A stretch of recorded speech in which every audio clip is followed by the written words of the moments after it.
अकोला जिल्ह्यातील खासगी प्राथमिक शिक्षकांच्या 6 महिन्यात पगारातून कटोती झालेली NPSची रक्कम अद्यापही शिक्षकांच्या NPS खात्यात जमा झाली नसल्याचा आरोप करीत या शिक्षकांनी अकोल्यातील भविष्य निर्वाह निधी कार्यालयात ठिय्या आंदोलन पुकारलं आहे। याआधी शिक्षकांनी या संदर्भात पाठपुरावा केला होता। त्यानंतर भाजपचे आमदार रणधीर सावरकर यांनी तात्काळ शिक्षकांचे NPS कटोतीचे पैसे त्यांच्या खात्यात जमा करण्याचे निर्देश दिले होते। मात्र 10 दिवसानंतरही वेतन पथअधीक्षक कार्यालयाकडून शिक्षकांची NPS कटोती शिक्षकांच्या खात्यात जमा झाली नाही। त्यामुळे आज अधीक्षक वेतन व भविष्य निर्वाह निधी पथक प्राथमिक अकोला यांच्या दालनात ठिय्या आंदोलन करण्यात आले। जोपर्यंत NPS रक्कम शिक्षकांच्या खात्यात जमा होत नाही तोपर्यंत सदर आंदोलन हे अविरत चालू राहील असा इशारा शिक्षकांनी दिला आहे।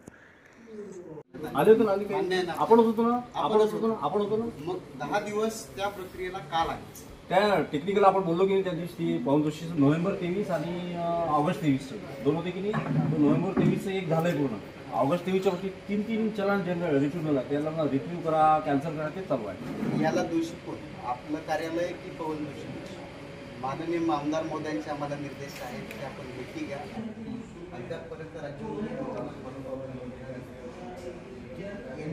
राज्यातले 1 नोव्हेंबर 2005 नंतर जे नियुक्त शिक्षक आहेत त्यांना NPS ही योजना शासनाने लागू केली। NPS योजना म्हणजे आमच्या खात्यातले आमच्या वेतनातले 10% रक्कम आणि शासन 14% रक्कम अशी 24% रक्कम आमच्या खात्याला दरमहा वेतन झाल्यानंतर 15 दिवसाच्या आत जमा होणे अभिप्रेत आहे।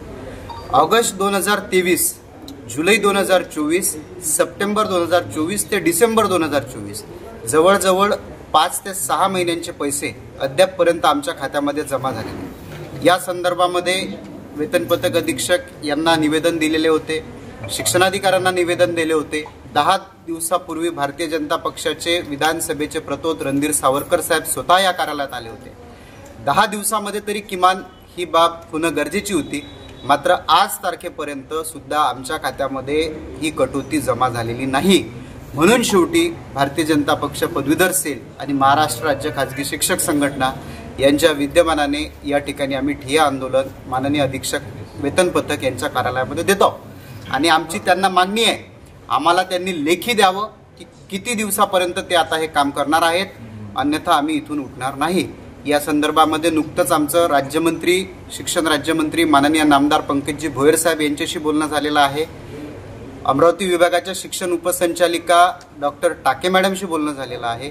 जोपर्यंत आता यातून मार्ग निघणार नाही तोपर्यंत आम्ही उठणार नाही असा इशारा आम्ही प्रशासनाला दिलेला आहे।